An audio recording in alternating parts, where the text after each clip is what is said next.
Game week 5 is fast approaching, so stay tuned to the very end to get my Premier League score predictions for this game week and also my thoughts behind every single game to look at the situation of every club. So stay tuned to the end, very keen to get you involved.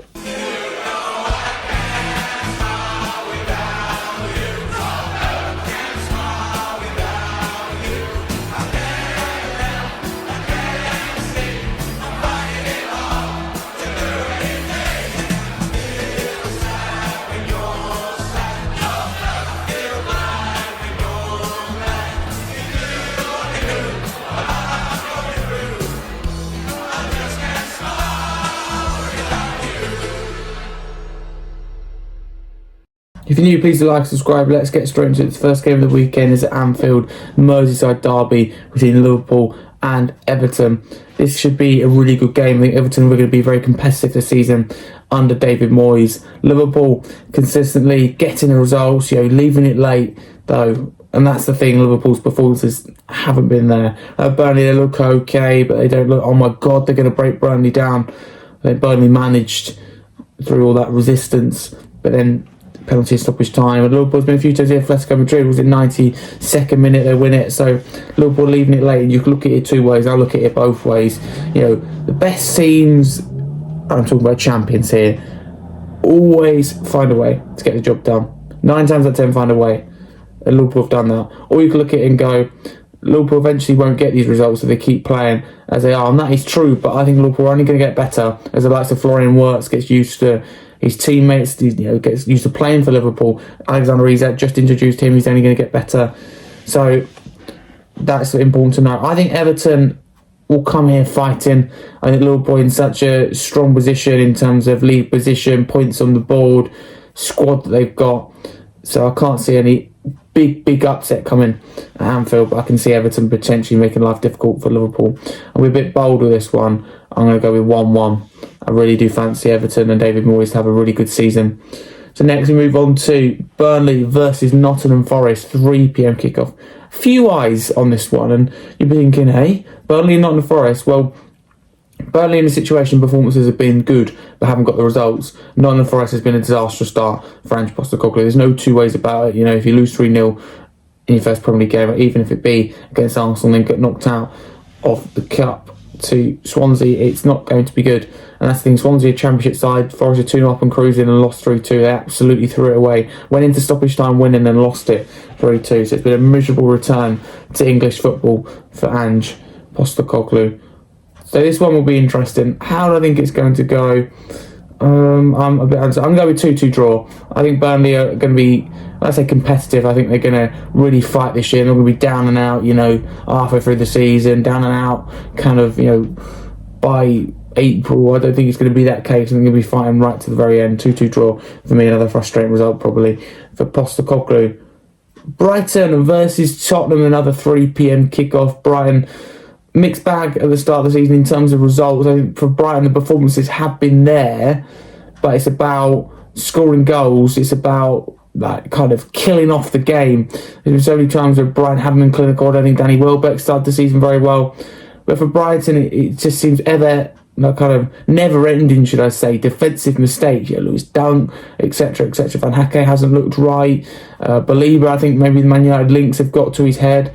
Milner, I think, is in the team. He's just doing okay. I don't think it's really what Brighton need.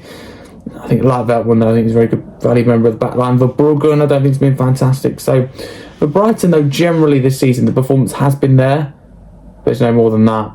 It's just the performance, and football's a results-based business, and with Brighton you always feel like when they're struggling they can pick a result out the bag. I think it's been really, really tough for Tottenham, if I'm totally honest with you. I think really, really tough. I'm going to go with a 2-2 draw. I think Brighton will take a point.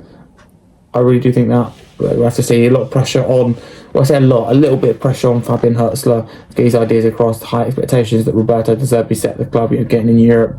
And at the moment, Brighton's at 13th on the table. It's very, very early days though. And for Tottenham and Thomas Frank, perfect start really. 4 out of 5 wins across all competitions. So it's absolutely perfect. 3 out of 4 in the Premier League. Only 1 goal conceded, plenty of goals scored, positive goal difference. Very, very healthy position. And I think Tottenham we go in here hoping and expecting to win, but sometimes you've got to maybe take a draw and move on. Here we go then. West Ham versus Crystal Palace. That's an interesting game. What do we reckon? Palace, I think, very secure defensive opposition. West Ham, I can't see causing them too much attacking threat. I can't see any goals in this. I really can't. Neither team look convincing going forward. And West Ham don't look convincing defensively, but Palace aren't offering a lot going forward. I'm going 0-0, boring 0-0 in this one, which won't relieve too much pressure on manager Graham Potter. However, a draw against Crystal Palace is never a bad result with the way they've been playing. Palace should go there believing that they can win under Glasner. Wolves versus Leeds United. This one's interesting. Wolves 4 straight defeats, not good at all. Leeds United under Daniel Farke, I think they've been okay. I think there's a really good result they got last time out. So it's interesting. I'm not 100% sure with this one. Do you fancy Wolves with it being at home is the question here. I probably do. I think I'm going to go with 2-0 Wolves. I look at Leeds and I worry how are they going to score, where the goals are going to come from. That's the only thing I do think with them. But hey ho. I say a really good result for Leeds. No, they didn't get it today. They lost an added time against Fulham. I'm thinking it was 0-0 and I completely ignore me with that. A good performance by Leeds, held Fulham for so long. I forgot I tuned in and it was 0-0 and then I'd not gone back thinking it ended 0-0, but no, it did end 1-0. I remember that actually on Match of the Day. But Man United, just to be clear, I think that Wolves will win that 2-1. Finally get their first win of the season. Wolves, I think, is still in trouble. Manchester United versus Chelsea in the 5:30pm kickoff. So much pressure on Ruben Amorim, and I actually think United are going to pull a result out of the bag. Remember, Ten Hag had that habit, had that little knack, if you like. I think Amorim, in this case anyway, is going to do the same. I'm going to go with a 2-0 win. No, 2-1. I'll go 2-1. 2-1 win for Manchester United. I can't see Chelsea not scoring. And what wraps up to be a bad week for Chelsea, losing to Bayern Munich in the Champions League. No, nothing bad about that, kind of thing. Then 8 o'clock Saturday, you've got Fulham against Brentford. Oh, that's an interesting game. That is an interesting game. It's a London derby. Two good sides. I back Brentford. I think they'll be really strong under Keith Andrews this year. I want to say I back Brentford.